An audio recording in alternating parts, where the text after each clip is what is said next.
आपने सुना क्या कहा नरेंद्र मोदी ने। छत्तीसगढ़ में रमन सिंह के लिए चुनावी सभाओं में गए थे, रमन सिंह के लिए वोट मांगने, निशाने पर नीतीश। तमाम बातें जो कही उनमें एक खास बात ये कि जब पटना में हमला हुआ, धमाके हुए, उसके बाद नीतीश कुमार की पार्टी 56 भोग के मजे ले रही थी और धमाकों के बाद महफिल सजी थी। ये तमाम बातें नरेंद्र मोदी ने कही। सवाल ये उठता है, नरेंद्र मोदी ने चुनावी रैली में 11 दिन बाद छत्तीसगढ़ में नीतीश कुमार पर निशाना क्यों साधा। हमारे साथ कुछ मेहमान हैं, कांग्रेस के नेता हैं मीम अफजल, स्टूडियो में दिबांग वरिष्ठ पत्रकार, राजीव रंजन जेडीयू नेता, सुधांशु मित्तल बीजेपी नेता, मुंबई से होंगे प्रेम शुक्ला। सबसे पहले राजीव रंजन, आपसे सीधा सवाल। मुझे लगता है निशाने पर नीतीश कुमार हैं, ये तो बात समझ में आ रही है तब से जब रिश्ता आपका टूटा है, लेकिन आज मोदी ने यह भी कहा कि धमाकों के बाद आपकी पार्टी के मुखिया सब मिलकर आप लोग 56 भोग के मजे ले रहे थे, महफिल सजी हुई थी। इतना आपका बॉडी लैंग्वेज था जिससे लग रहा था कोई आनंददायक घटना हुई है। राजीव रंजन, क्या कहेंगे मोदी के इस इल्जाम पर? देखिए, हिंदुस्तान की सियासत को एक ऐसा दिन भी देखना था जो देश को बदलने की बात करने वाली पार्टी का नेता जिस तरह के सतही और मैं समझूंगा, कहना चाहूंगा कि घटिया जुबान का प्रयोग उन्होंने किया है। इसके पहले उन्होंने सुपारी शब्द का इस्तेमाल किया कि पटना में मेरे लिए सुपारी ली गई। आज उन्होंने राज्य सरकार पर दूसरे तरीके के आरोप लगाए। नरेंद्र मोदी की शैली यही है और जिस तरह से वो ध्रुवीकरण की कोशिशों के लिए देश में 100 रैलियां भारतीय जनता पार्टी कर रही है और खास करके बिहार और उत्तर प्रदेश के 120 सीटें जो कहीं ना कहीं सांप्रदायिकता के रथ को रोकने का मादा रखने वाली ये सीटें हैं और उनको लोकसभा में एक मजबूत बहुमत नहीं मिल सके, इसका एक प्रतिकार के तौर पर वो सब तो ठीक है, वो सब तो ठीक है। चुनाव में रैलियां करते हैं लोग, आप भी रैली करिए, मोदी भी रैली करेंगे, लेकिन उनका कहना है कि कम से कम धमाकों के बाद 56 भोग का मजा नहीं लेना चाहिए था आपको। इसका जवाब दीजिए। रैलियां तो सब पार्टी करती है, आप भी करेंगे। मैंने इसीलिए कहा, मैंने घटिया शब्द का इसलिए इस्तेमाल किया कि हिंदुस्तान के संसदीय इतिहास में इस तरह की महंगी और धनबल के बेसन प्रदर्शन की गवाह बनने वाली रैलियां नहीं होती थी। चलिए सुधांशु मित्तल जी, में आज भी योजना आयोग एक मिनट योजना पर अभी मत जाए हम। सुधांशु मित्तल जी, 125 करोड़ रुपए एक रैली पर उन्होंने खर्च किया है। चलिए रैली के बजट पर हम कभी और बात करेंगे। सुधांशु मित्तल जी, रैली के इतने दिन बाद, 11 दिन बाद, क्या जरूरत है? मोदी गए रमन सिंह के लिए वोट मांगे, जगदलपुर में रैली हो रही है और वहां नीतीश पर बात कर रहे हैं चुनावी रैलियों में, वो भी ठीक है, लेकिन 56 भोग खा रहे थे, मजे ले रहे थे, मंच को उड़ाने की साजिश। मोदी क्या कहना चाह रहे हैं और वो भी छत्तीसगढ़ जाकर? अजीत जी, छत्तीसगढ़ में आतंकवाद का एक परिप्रेक्ष्य है जिसको आप सब लोग भूल रहे हैं। वहां पे आतंकवाद की कई घटनाएं हुई हैं और एक बड़ा दुर्घटना तो कांग्रेस की पार्टी के साथ भी हुई। नक्सलवाद है सर, नक्सलवाद और आतंकवाद को मुझे लगता है थोड़ा अलग करके चले। अच्छा मैं बोल दूं थोड़ा सा। जी। नक्सलवाद और आतंकवाद दोनों में कोई फर्क नहीं है क्योंकि दोनों में हिंसावाद है। जी। प्रश्न हिंसावाद का है और हिंसा का जो राजनीति में जो उसका प्रभाव आ रहा है वो उसका परिप्रेक्ष्य है। उस परिप्रेक्ष्य में ये हिंसा सिर्फ कांग्रेस के खिलाफ नहीं हुई है, भाजपा के भी खिलाफ हिंसा हुई है और ये उसका उदाहरण, ताजा उदाहरण पटना में ही हुआ जहां पे मारने की कोशिश हुई पूरी भाजपा के नेतृत्व को। अच्छा, ये असत्य है क्या? एक बम 300 कदम दूर जो है स्टेज के जब लगाया जाता है और वो इसलिए नहीं फटता कि वो उल्टी बैटरी लगा दी जाती है, अगर वो फट जाता तो उसका परिणाम क्या? लेकिन क्या आप इस मुद्दे को, सुधांशु मित्तल जी, क्या आप इस मुद्दे को अगले लोकसभा चुनाव तक लगातार जिंदा रखना चाहते हैं? मोदी पर खतरे का डर, जान का डर और बीजेपी नेताओं की हत्या की आशंका, क्या जिंदा रख के आप सहानुभूति बटोरना चाहते हैं, ध्रुवीकरण चाहते हैं? सुधांशु मित्तल जी। अजीत जी, जब भी हिंसावाद और हिंसा की बात होती है और उस पर राजनीतिकरण की बात होती है तो ये बताया जाता है कि ये हिंसा हर एक को इसका प्रभाव पड़ता है, ये किसी एक विशेष राजनीतिक संगठन पे इसका प्रभाव नहीं है। उस परिप्रेक्ष्य में वो उदाहरण दिए जाते हैं। तो जहां तक बात ये है वो तो ये है। दूसरी बात मैं कहना चाहता हूं, अभी मैं भाषा सुन रहा था राजीव रंजन जी की, बहुत वरिष्ठ नेता है ये। थोड़ा मैं एक सेकंड खत्म कर लूं, उसके बाद जो पूछना पूछ लीजिए। जल्दी बाकी मेहमानों से बात करें। जल्दी। घटिया जैसे शब्दों का इस्तेमाल करने से पहले थोड़ा घटिया शब्दों का इस्तेमाल करने से पहले मुझे लगता है थोड़ा संयम होना चाहिए, ताकि चर्चा में एक पक्ष निकल के आए। भाषा की अभद्र भाषा से आप कुछ कहना चाहें, उससे पक्ष नहीं निकल के आता। चलिए सुधांशु जी एक बार बाकी मेहमानों से राय लेता हूं, फिर उस पर आ रहा हूं। सुधांशु जी आपके पास आऊंगा। मोहम्मद अफजल साहब, आप इसको कैसे देखते हैं? रैली में 11 दिन बाद बात करना, उसके पहले अस्थि कलश यात्रा 6-7 दिन पटना में जो कुछ हुआ, कहीं न कहीं बीजेपी की पूरी कोशिश है इस मुद्दे को लगातार जिंदा रखो, मोदी को खतरे के केंद्र में बताओ और इससे एक ध्रुवीकरण हो, या इसकी आड़ में एक अलग किस्म की राजनीति देखते हैं आप? देखिए, वो तो अपनी जगह है जो आप बात कर रहे हैं, मैं आपसे एग्री करता हूं कि ध्रुवीकरण की राजनीति को जिंदा रखने का मामला है। लेकिन आज जो मोदी जी की बॉडी लैंग्वेज है, जो आपने अभी दिखाया, जिस तरह से बोल रहे थे, मैं ये समझता हूं कि नीतीश कुमार जी ने उनकी पटना रैली के बाद जो जवाब दिया था और उनके 8-10 गलत बयानियों को, मैं झूठ का लफ्ज़ इस्तेमाल नहीं कर रहा हूँ, चूँकि यहाँ सुधांशु मित्तल जी बैठे हुए हैं और बहुत पार्लियामेंट्री लैंग्वेज इस्तेमाल करने की भी बात हो रही है, तो मैं उसका ध्यान रखते हुए कह रहा हूँ कि उनकी गलत बयानियों की उन्होंने पोल खोल दी थी, जिससे मोदी जी बहुत ज़्यादा तिलमिलाए हुए हैं। बौखलाहट नहीं है, तिलमिला गए हैं। देखिए, बौखलाहट अलग होती है, ये तिलमिलाना है कि आपने उनका जो उन्होंने गलत बयानी की उसको पकड़ लिया, और ऐसा तो बार बार करते हैं। आज भी उन्होंने कहा, आप कहेंगे तो मैं मिसाल में बता दूंगा कि आज भी उन्होंने कुछ गलत बयानियां की हैं। मेरी समझ में नहीं आता कि वो किसी भी राह चलते आदमी की कोई राय सुनने के बाद उसका इस्तेमाल अपनी तकरीरों में कर देते हैं, उसे कुछ चेक नहीं करते हैं, उनके यहाँ कोई रिसर्च विंग है या नहीं है कि वो इतना, यानी प्रधानमंत्री के उम्मीदवार होने के बाद उन्हें बहुत जिम्मेदारी के साथ कोई बात कहना चाहिए। और ये बात सही है कि उनकी तकरीर सुनने के बाद आज कम से कम कोई आदमी ये नहीं कह सकता जो जिस तरह से जज्बाती होकर के कि किसी देश का प्रधानमंत्री बनने का जो उम्मीदवार होगा वो इस अंदाज से गुफ्तगू करेगा जिससे साफ लग रहा था कि ध्रुवीकरण की राजनीति। चलिए दिवांग, प्रेम शुक्ला आपके पास भी आएंगे। दिवांग, क्या मोदी को नीतीश से जो इतने साल दूरी थी, या एक तरह से एक बिना कुछ कहे एक दुश्मनी थी, अब मौका मिला है और नीतीश ने जिस ढंग से पटना में बोला है, नीतीश का भूत मोदी का पीछा नहीं छोड़ रहा है, इसलिए मोदी कहीं भी जा रहे हैं और उनके जहन में नीतीश है, क्योंकि नीतीश ने, जैसा अफजल साहब ने कहा, नीतीश ने जो कुछ चुन चुन कर जवाब दिया, कहीं उनके दिमाग में वो बैठा हुआ है, इसलिए छत्तीसगढ़ में भी नीतीश की बात कर रहे हैं और 56 भोग की बात कर रहे हैं। देखिए अजीत, आपने देखा होगा कि जब अपने लड़ते हैं तो बड़ा तीखा लड़ते हैं। ये दो दल हैं जो एक साथ काफी दूर तक चले, तो जब इनकी लड़ाई होगी अब बहुत तीखी होगी, आप देखिएगा, क्योंकि एक साथ पहले बैठे हुए थे। इसलिए आप अगर नीतीश कुमार का भी देखें तो नीतीश कुमार ने जिस तरह से कहा कि भाई इतना पानी पी रहे थे, इतना पसीना आ रहा था, उतावलापन, धैर्यवान होना चाहिए अगर आपको इतना बड़ा नेता बनना है, तो नीतीश ने भी जो नॉर्मली आमतौर पर नीतीश इस तरह से, उससे ज्यादा एक तल्ख बयान दिया था नीतीश कुमार ने। झाड़ू से कचरा साफ करने की बात की थी, जो नीतीश कुमार का बयान उस तरह का नीतीश नहीं बोलते हैं। उन्होंने भी कहा कि झाड़ू से बिहार के लोग बाहरी लोगों का कचरा साफ कर दें। उन्होंने कहा कि दूसरी बात, नीतीश ने उनके भाषण के अंदर घुसकर भाषण में गलतियां निकाली, कहा कि आप चुन चुन कर मारना चाहते हैं, आप कैसी फांसीवादी भाषा बोल रहे हैं, क्या आप हिटलर बनना चाहते हैं, हिटलर की तरह, आपके हिटलर के मंत्री की तरह आप एक ही झूठ को दोहराएंगे। तो बिल्कुल एक फ्रंटल असॉल्ट था। उसके बाद उस दिन भी मैंने कहा था आप देखना होगा कि इसका मोदी कैसे जवाब देते हैं। तो मोदी का चरित्र ऐसा है अजीत, आप ये देख लीजिएगा और ये लगातार आपको दिखाई भी देगा कि अगर उन पर कोई भी हमला होगा तो मोदी चुप नहीं बैठेंगे, मोदी हमेशा एक करारा जवाब जरूर देंगे। ये उनकी राजनीति अगर आप देखें शुरू से अब तक, तो ये उनका एक स्टाइल। लेकिन दिबांग उस जवाब के साथ एक और चीज जानना चाहूंगा कि ये इस चीज को जिंदा रखने की कोशिश, एक सनसनी फैलाने की कोशिश है क्या, या बार बार ये संकेत देना कि मैं कितना खतरे में हूं, मेरी जान बची, बीजेपी नेताओं की जान बची, उसको जिंदा रखने की कोशिश, इसको आप सियासी चश्मे से अगर देखें तो इसका क्या मतलब है?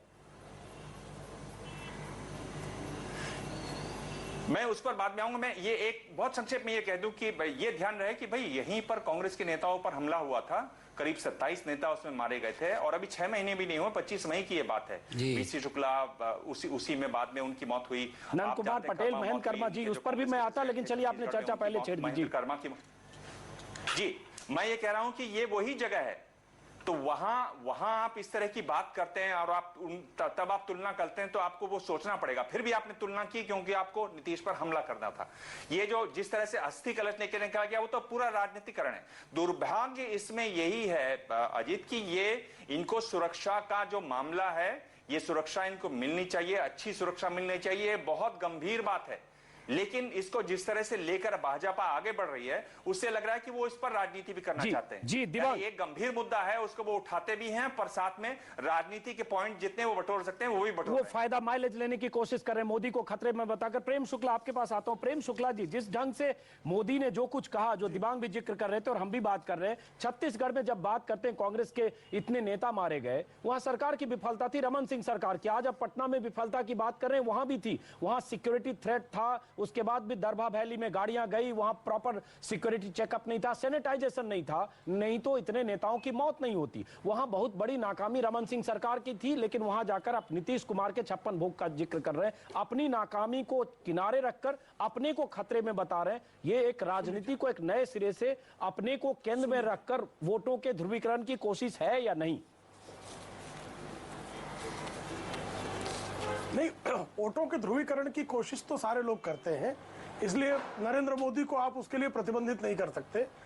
लेकिन आप अंतर समझें कि जगदलपुर जो जहां महेंद्र कर्मा मारे गए वो नक्सलग्रस्त इलाका है, पटना कोई नक्सलग्रस्त इलाका नहीं है, गांधी मैदान कोई नक्सली हमला नहीं हुआ।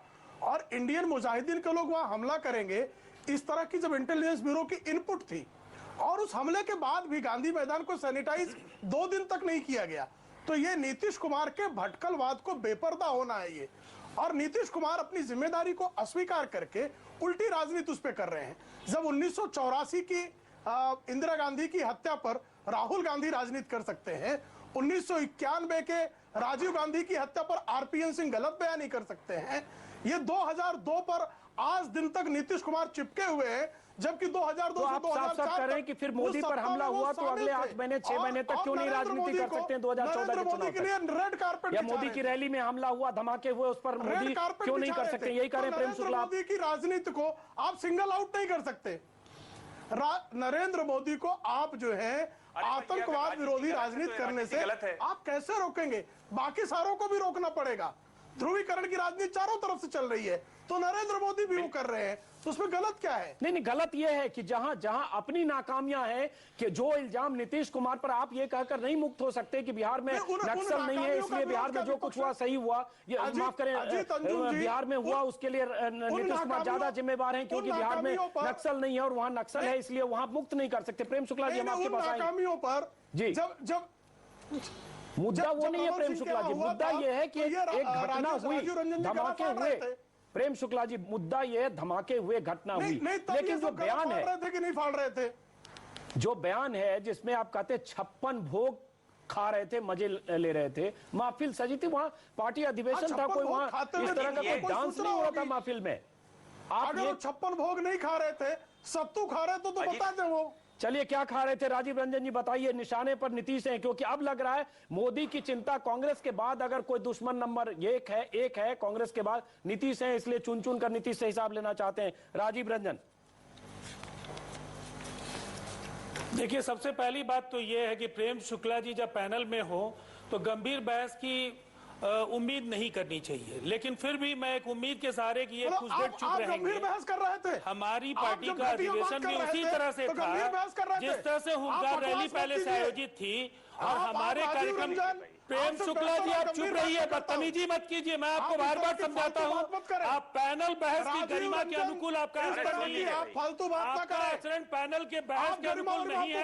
आप पूरी तरह से उत्तर भारतीयों के साथ जो महाराज का व्यवहार करते हैं, हर पैनल में आपका वही तरीका रहता है। और आप पर नीतीश कुमार या उत्तर प्रदेश के किसी नेता के बारे में महाराष्ट्र में शिवसेना या मनसे की क्या राय है, हर बार आपको बताने की जरूरत नहीं है। आप कृपया चुप रहिए, मुझे अपनी बात कहने दीजिए। की हाथ मत पार करिए। मुझे लगता है शब्दों के चयन को मर्यादित भाषा में प्रेम शुक्ला जी, माफ आप दोनों को रोकना पड़ेगा। नीतीश कुमार के नौटंकी के गुलाम नहीं है प्रेम शुक्ला जी और राजीव रंजन जी, मुझे लगता है शब्दों का चयन करते समय ध्यान रखें। चुप रहिए, नहीं तो मैं आपसे कड़े शब्दों में आपका जवाब दे सकता हूं। शब्दों का चयन सही कर रहा हूं। जितने शब्दों का आपका जो शब्दकोश है ना, घटिया शब्द मैं आपके शब्दकोश की संकीर्णता समझता हूं, और आपके चलिए, आप दोनों को रोक लो।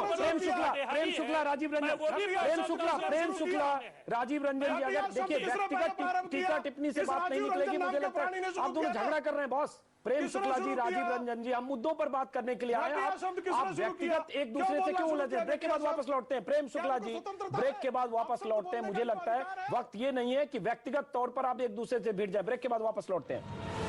ब्रेक के बाद आपका स्वागत है। ब्रेक के पहले हम सुन रहे थे, समझ रहे थे प्रेम शुक्ला और राजीव रंजन दोनों की टीका टिप्पणी, तल्ख टिप्पणियां एक दूसरे पर। दिबांग, पहला सवाल आपसे, मोदी जिस ढंग से नीतीश पर मोदी ने हमला बोला है, और जो आप पहले भी जिक्र कर रहे थे, नीतीश कुमार ने मोदी का एक एक हमले का जवाब दिया था जिस ढंग से, क्या ये माना जाए कि मोदी के निशाने पर नीतीश इसलिए भी हैं क्योंकि कहीं ना कहीं लगता है कि नीतीश आने वाले दिन में अगर कांग्रेस के साथ जाएं, इसलिए पहले से उनको रिडिक्यूल करो, उन पर हमले करो, क्योंकि कांग्रेस के बाद अगर सबसे बड़े निशाने पर कोई मोदी के हैं, नीतीश हो सकते हैं नंबर के हिसाब से, और बिहार में सबसे बड़े दुश्मन, और 40 सीटों के का जो गणित है, जहां मोदी चाहेंगे एज मिले और 12 सीटों से 20-22 सीटों तक जाए, इस हिसाब से भी। दिबांग जी हाँ, बिल्कुल। आप ये देखिए कि इन दोनों के जो संबंध है आपस में, यानी दोनों सहयोगी रहे एक दूसरे के, पर सीधी बात कभी नहीं होती थी। आपको याद होगा जिस तरह से जो इन्होंने 5 करोड़ का चेक दिया था वो लौटाया था बिहार सरकार ने, फिर आपने देखा किस तरह से मनाही हो गई थी उनके वहां प्रचार के लिए। तो जब भी दिल्ली में मीटिंग होती थी चीफ मिनिस्टर्स की, इस पर नजर रहती थी दोनों बात करते कि नहीं करते। तो इनका एक संबंध रहा है कि इक्वेशन रही है। तो इसमें शुरुआत की मोदी ने, और आपने देखा होगा कि जब उन्होंने शुरुआत की तो मित्र मित्र लगातार उनको कहा, कहा और फिर उन पर हमला किया।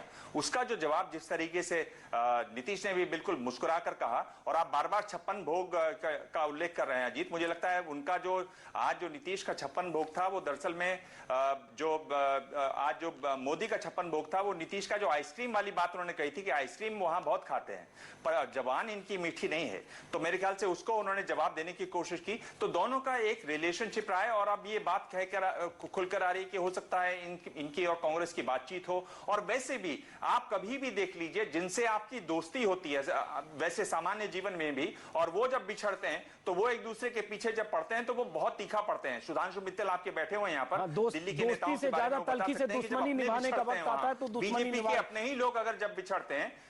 जी जी, ब्रेक के बाद वापस लौटते हैं। दिबांग, इस सेगमेंट में वक्त की कमी है, ब्रेक के बाद वापस लौटते हैं। नीतीश पर हमले का मतलब क्या है, और वो भी छत्तीसगढ़ में, और साथ में ये भी है कि मोदी क्या अपने को खतरे में होने की बात कहकर, क्या मोदी बार बार ये जताकर, या बीजेपी नेता ये जताकर कि मोदी की जान को खतरा है, मोदी को खत्म करने की साजिश थी, क्या किसी किस्म के ध्रुवीकरण की कोशिश है? क्या बीजेपी मोदी को खतरे में बताकर सहानुभूति का माहौल बनाना चाहती है? ब्रेक के बाद इस पर चर्चा जारी रहेगी।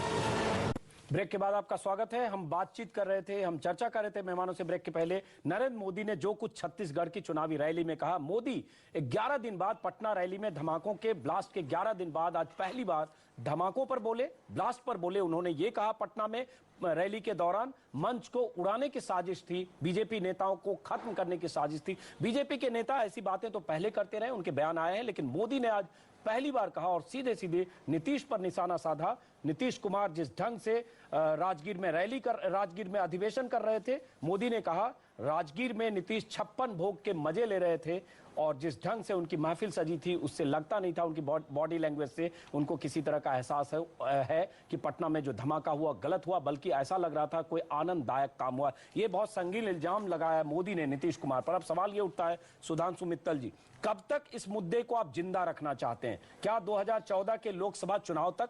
और अगर जिंदा रखना चाहते हैं तो आपका मकसद क्या है? क्या मैसेज देना चाहते हैं? क्या वोटर को कहना चाहते हैं बार बार उस धमाकों की याद दिलाकर? 6-7 दिन पटना में अस्थि कलश यात्रा, और अब लगातार उस हमले, धमाके और खतरे की बात। अजीत जी, मैं चाहूंगा कि मुझे 2 मिनट दे दिए जाएं, क्योंकि सारी चर्चा का जो भाव निकल के आ रहा है वो है मोदी बनाम नीतीश। मैं उस विषय में कुछ कहना चाहता हूं, उसकी इजाजत आप मुझे देंगे ऐसा मैं उम्मीद करता हूं। लेकिन साथ में सवाल जो मैंने पूछा, मकसद क्या है? मोदी अगर बार बार कर रहे हैं, बीजेपी नेता कर रहे हैं, और क्या 8 महीने 7 महीने तक इसको जिंदा रखना चाहते हैं? मैं सब बता देता हूं, बस मुझे 2 मिनट का समय बिना रोक टोक के दे दे तो बहुत मेहरबानी हो जाएगी आपकी। देखिए, मोदी बनाम नीतीश का कोई मतलब ही नहीं होता। क्यों? एक राष्ट्रीय नेता है, एक प्रादेशिक नेता है। एक को मैं विकास का प्रतीक मानता हूं तो दूसरे को तुष्टीकरण का हिमायती मानता हूं। एक को मैं छदम, जिसको कहते हैं धर्मनिरपेक्षता, उसके खिलाफ एक योद्धा जो लड़ रहा है उसको मानता हूं, और दूसरे को मैं धर्मनिरपेक्षता का नाम पर सांप्रदायिकता की राजनीति करने वाला मानता हूं। एक को मैं कांग्रेस रहित भारत की कल्पना करने वाला मानता हूं, दूसरे को कांग्रेस सहित सत्ता का पक्षधर मानता हूं। ठीक है, मुझे ये व्यक्तिगत पॉलिटिकल एनालिस्ट नहीं है। सुधांशु मित्तल जी, आप एक पार्टी के नेता हैं और अपने ढंग से अपने पार्टी के नेता को ऊपर रख के दूसरे की तुलना कर रहे हैं। मुझे लगता है जो मेन सवाल, मुख्य सवाल मेरा था, उसका जवाब मैं चाहूंगा। ठीक है, आपने 5-6 चीजें कही और उससे आपने नीतीश से मोदी को जवाब देना बताया। मैं जवाब देना जी, मैं जवाब देना वही चाह रहा हूं। अब आप सुनिए, 11 दिन पुरानी घटना, जो कि इतनी गंभीर घटना थी कि शायद किसी और राजनीतिक संगठन के साथ हुई होती तो पता नहीं सब लोगों ने क्या कर दिया होता। छोड़िए, हमें किसी की हमदर्दी की और किसी की टॉम-टॉमिंग की जरूरत नहीं है। वो जाते हैं, कहां जाते हैं? वो छत्तीसगढ़ में जाते हैं और वहां की राजनीति में इस समय हिंसा का एक परिपेक्ष चल रहा है और 6 महीना पुरानी घटना को आज भुनाने की कोशिश हो रही होती है वहां पे कांग्रेस के द्वारा। उस पृष्ठभूमि और उस परिप्रेक्ष्य में वो ये सारी चीजों का जिक्र करते हैं। और जब बड़े नेताओं के साथ, प्रदेश अध्यक्ष के साथ, महेंद्र कर्मा के साथ, नंद कुमार पटेल, उनके बेटे और तमाम 22-25 लोग मारे गए तो आपकी सरकार की विफलता पर बात होनी चाहिए। इसमें क्यों आपको ऐतराज है? इसमें हाँ, तो विफलता की बात हो रही है। जब उसकी बात हो रही है तो ये बात हो रही है, हिंसा जो है उससे सारे राजनीतिक संगठन जो है वो शिकार हो चुके हैं उसके, और हिंसा की निंदा हो रही है और उसमें इसका जिक्र हो रहा है। और उसके बाद इनका क्या रिस्पांस था जेडीयू का, इसके बारे में जिक्र हो रहा है कि जिस गंभीरता से उस घटना के बारे में प्रतिक्रिया होनी चाहिए थी, वो ना होके एक तरफ कहा जा रहा है हमारे पास कोई इनपुट नहीं था, दूसरी तरफ मजाक करा जा रहा है। उसकी गंभीरता को देख के मेरी प्रतिक्रिया लीजिए अजीत जी। मैं सुधांशु मित्तल जी, मुझे रोकना पड़ेगा। अपनी बात कर लूं, उसके बाद सबकी ले लीजिएगा। जी, राजीव रंजन, चलिए आप रोक दीजिए। देखिए, सबसे पहली बात ये, इन्होंने कुछ जो कंपैरिजन किया है दो नेताओं का, मैं एक बात जरूर कहना चाहूंगा। बिहार ने एक फेल्ड स्टेट से देश के सबसे बड़े विकास के तौर पर, जिस राज्य के विकास के मॉडल की चर्चा हुई, वहां बिहार की पहचान बनी है। और गुजरात सहस्त्राब्दियों से, कई सदियों से गुजरात एक विकसित राज्य था और विकास का जो आज खुलासा किया है रघुराम राजन, मुझे लगता है उन्होंने गुजरात और मोदी की बात की, आप नीतीश और बिहार की बात करेंगे। हम बिहार बनाम गुजरात दोनों के विकास मॉडल पर राजीव जी चर्चा करने के लिए आज नहीं बैठे हैं। अजीत जी, नहीं, निश्चित तौर पर, लेकिन मैं अब मैं जो उन्होंने कंपैरिजन किया, इसलिए मैंने ये बात आपको कहा। बिहार की यात्रा कठिन यात्रा थी, उसको एक सफलतापूर्वक नीतीश कुमार जी ने एक लॉजिकल कंक्लूजन पर पहुंचाने की कोशिश की है। लेकिन जिस तरह से छत्तीसगढ़, जो एक तरह से कांग्रेस के आज के पूरे नेतृत्व के सामूहिक नरसंहार का प्रतीक जो राज्य बना, और जिस राज्य में पूरी तरह से एक राज्य सरकार की विफलता का इससे बड़ा कोई उदाहरण नहीं हो सकता है कि पूरा का पूरा प्रतिपक्ष एलिमिनेट हो गया एक दिन, और वहां सारे इनपुट्स थे, सब कुछ था।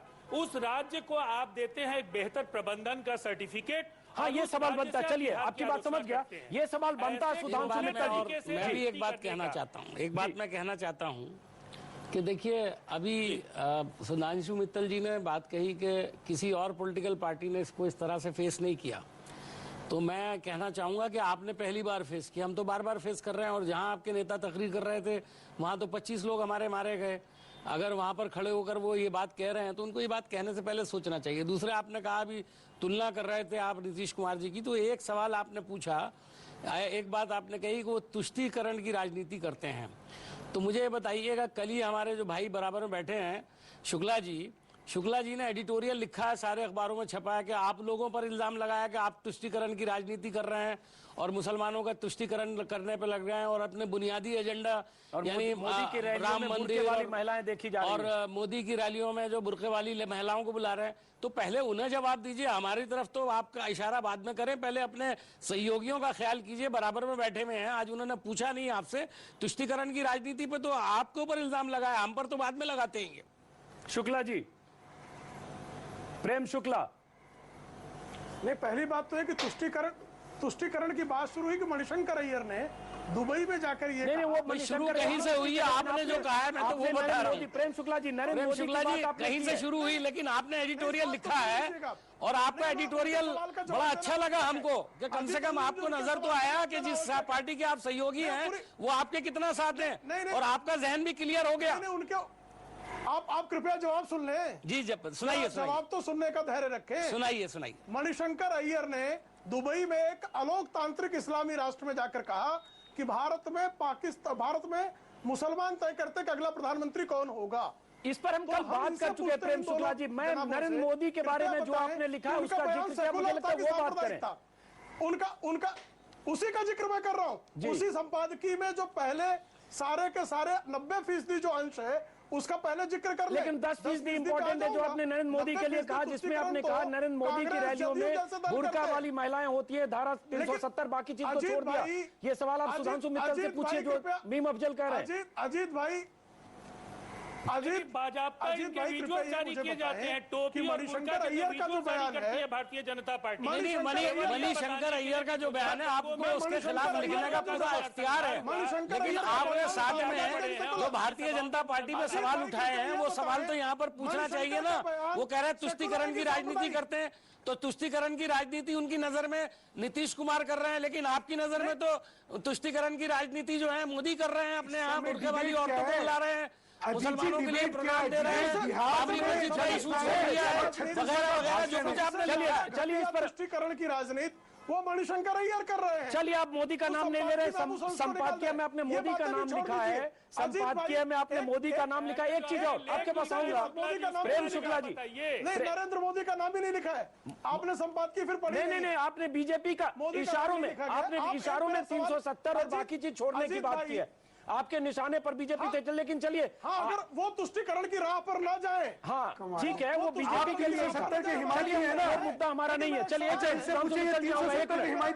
मिनट वक्त की कमी, कांग्रेस सवाल सुनते जाइए। एक मिनट एक सवाल मेरा प्रेम एक सवाल मेरा बाकी है जी, कृपया वो सुन लें जी। मैं ये पूछना चाहता हूं, आप कल्पना कीजिए कि गांधीनगर या अहमदाबाद में नीतीश कुमार की रैली होती और वहां बम फट जाता, तो आप सब नरेंद्र मोदी के बारे में क्या कहते? नरेंद्र मोदी की सरकार की नाकामी की बात करते, जैसे 11 दिन से नीतीश कुमार की सरकार की नाकामी की बात कर रहे हैं। इसका जवाब मुझसे लीजिएगा। नाकामी क्यों नहीं स्वीकार रहे हैं? तो नाकामी क्यों नहीं स्वीकार रहे राजीव रंजन और नीतीश कुमार? मेरा वही तो सवाल है। तो फिर ये नाकामी क्यों नहीं स्वीकार रहे? फिर ये किस बात को सवाल का सीधा जवाब देना चाहता हूँ। ये उल्टा चोर कोतवाल को क्यों डांट रहे हैं? इस देश का केवल सवाल नहीं है, पूरी दुनिया का एक बड़ा सवाल है, और दुनिया के तमाम देशों में आतंकवाद के खिलाफ लड़ाई लड़ने वाले लोग हैं। और इस देश में पटना के बम ब्लास्ट के तुरंत बाद गिरफ्तारियां हुई, इनपुट मिले। चलिए आप दोनों को रोक रहा हूं, एक मिनट। दो इंडियन मुजाहिदीन के लोगों की गिरफ्तारियां हुई, एक बड़े पूरे गिरोह का। एक मिनट राजीव रंजन जी, प्रेम शुक्ला जी, राजीव रंजन जी, प्रेम शुक्ला जी, एक मिनट आप दोनों को रोक रहा हूं। एक चीज और पूछना चाहता हूं, राजीव रंजन जी, प्रेम शुक्ला जी, आप दोनों को रोक रहा हूं।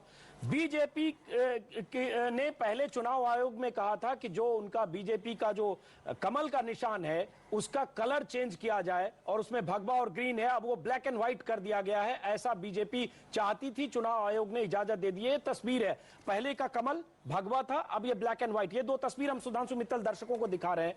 सुधांशु जी, आपसे समझना चाह रहे हैं, हमने बात मोदी पर की, नीतीश कुमार पर की, लेकिन आपको कमल का निशान और कमल का रंग जो भगवा आइडेंटिफिकेशन से जुड़ा हुआ है बीजेपी का, उसको बदलने की जरूरत क्यों पड़ी? सुधांशु मित्तल जी, ब्लैक एंड व्हाइट क्यों चाहते थे? ब्लैक एंड व्हाइट इसलिए चाहते थे क्योंकि इलेक्ट्रॉनिक वोटिंग मशीन पे जो छोटा सा एक निशान निकल के आता है वो ब्लैक एंड व्हाइट में होता है, और कलर्ड निशान जो है वो भ्रमित करता था। तो इसलिए कहा कि उसकी जगह व्हाइट ही हम लोग करें, ब्लैक एंड व्हाइट, ताकि लोग जब हमें वोट डालने आ रहे हैं, लेकिन आपका एसोसिएशन तो वो इस भगवा भ्रम में ना रहे, वो कलर निशान देखें और ब्लैक एंड व्हाइट हो। लेकिन भगवा कलर माना जाता है आपके लिए बड़ा शुभ कलर है, रंग है भगवा कलर, भगवा पॉलिटिक्स, भगवा राजनीति हमारे झंडे में है ना। भगवा से मुक्ति तो नहीं चाहते, ब्लैक एंड व्हाइट के एरिया में आना चाह रहे हैं आप।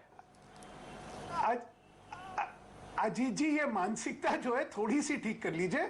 हमारे झंडे में वही कलर है, हमने झंडा नहीं बदला है। नहीं, मैं चुनाव निशान की बात को देखते हुए, ईवीएम को देखते हुए, सुनिए, हाँ मैं वही कह रहा हूँ, सुन तो लीजिए आप मेरी बात पूरी। 25% मैंने चुनाव को देखते हुए ईवीएम में जिस तरह वो चिन्ह होता है इसलिए रखा है, और भगवा आस्था का प्रश्न होता है, और भाजपा के झंडे में भगवा है, तो उसके बारे में आप तो कम से कम चिंता करिए नहीं। हम चिंता नहीं, हम तो पूछ रहे हैं। और एक ऐसी हर चीज में अगर आप हर एक चीज आप समझ नहीं चाह रहे, आप उसको एक रंग देने की कोशिश करें जो ठीक नहीं है। नहीं, रंग हर तो चीज में आपने हटा दिया। राजनीति नहीं ढूंढी है। रंग तो पहले थोड़ा सा जो ग्रीन और प्रैक्टिकल ब्लैक एंड व्हाइट हो गया, मैं जो रंग एक देने की कोशिश नहीं वास्तविकता कर रहा हूं। मैं ये पूछ रहा हूं सुधांशु जी, आप रंग ब्लैक एंड व्हाइट हो गया ना भगवा जी, मैं रंगहीन नहीं हो गया। मैंने तो लोगों को वो दिखाया जो आपके इलेक्ट्रॉनिक वोटिंग मशीन दिखा रहे हैं। चलिए, देखिए, आपके कहने से मैं रंगहीन होने वाला नहीं हूं, उसकी चिंता ना करिए। इलेक्ट्रॉनिक वोटिंग मशीन में जिस तरह ये चिन्ह आएगा वही हम कर रहे हैं। इतना सा आपके पास इस फर्क में भी अगर आपको राजनीति देखनी हो तो देखते रहिए, हमें कोई फर्क नहीं पड़ने वाला इससे। मोहम्मद अफजल साहब, देखिए, मैंने तो बस इतना ही कहा, आज पूछ रहे थे तमाम टेलीविजन वाले कि भाई उन्होंने अभी अपना जो चुनाव चिन्ह है उसको बदलने की बात की है, उसका कलर बदला है। तो मैंने तो सिर्फ इतना ही कहा था कि बदलता है रंग आसमां कैसे कैसे। असल में पावर की जो लालक है ना, और जो जिसे कहना चाहिए कि जो एक ख्वाहिश है वो जो छुपाए नहीं छुप रही है, वो अब इस हद तक ले आई है। बाकी मैं ज्यादा इस पर कमेंट नहीं करना चाहता, लेकिन अभी कह रहे हैं झंडा नहीं बदला, हमने अभी निशान बदला है, तो शायद कुछ और वक्त आए तो झंडे में भी कुछ तब्दीली आ जाए, लेकिन 25-30% तो बदल ही रहे हैं। दीवान, तो आज तो मेरा ख्याल है चाहते नहीं चाहते ये बताइए, शुक्ला जी हम हमारे भगवा रहे ये बताइए। उनको एक एडिटोरियल और कल लिखना चाहिए और पूछना चाहिए कि ये क्या हुआ है। दिबांग, मैं आपके पास आता हूं। प्रेम शुक्ला आपके पास आएंगे, वक्त की कमी है। दिबांग, चूंकि हम बात तो मोदी और नीतीश की कर रहे थे, लेकिन बीजेपी का कमल निशान बदला है, ब्लैक एंड व्हाइट, भगवा और ग्रीन से ब्लैक एंड व्हाइट। आप इसको कैसे देखते हैं? अजीत जी, वैसे एक सलाह देता हूँ, अजीत जी से एक सलाह देता हूँ, डिबेट को ट्रिविलाइज हम बहुत ज्यादा कर रहे हैं। शायद अगर ये ट्रिविलाइज ना करें तो बहुत अच्छा राय ले रहा हूँ, थोड़ा हल्केपन से, थोड़ा आप बहुत ट्रिविलाइज कर रहे हैं। नहीं, हल्केपन से लीजिए मित्तल साहब। दिबांग, सुधांशु मित्तल, अभी बहुत दूर आपको जाना है, सुन भी लीजिए, दूसरों को कभी बोलने दीजिए। दिबांग जी, मैं ये बोल रहा हूं कि आप ये देखिए कि ये जो ब्लैक एंड व्हाइट करने की बात है, अगर आप देखें तो, अगर बीजेपी को गौर से देखें तो बीजेपी में कोशिश जरूर है कि ये जो भगवा वाला जो पार्ट है उससे आगे बढ़ा जाए। तो ये जो विकास की बात उन्होंने जोड़ी है, ये उसी के साथ जुड़ती है, क्योंकि एक भगवा की लिमिटेशन है। उस पॉलिटिक्स को उन्होंने करके देख लिया और पाया कि ये एक आंकड़े से आगे ये जाती नहीं है।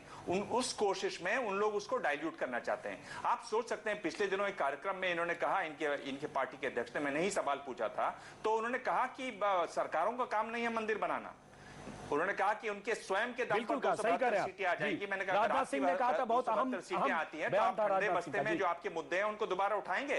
तो उन्होंने कहा, कभी आप सोच सकते हैं कि 20 साल पहले कांग्रेस की इनके बीजेपी के अध्यक्ष ऐसी बात कर सकते थे? नहीं, तब वो मंदिर बनाने की बात करते थे। तो एक कोशिश ये चल रही है कि उससे आगे बढ़ने के लिए इसको करें, और मेरे ख्याल से उसी से ये मेल भी खाता है। हालांकि कहने को इनको ये भी है कि साहब ब्लैक एंड व्हाइट निकलता, ब्लैक एंड व्हाइट तो बहुत दिनों से निकल रहा है।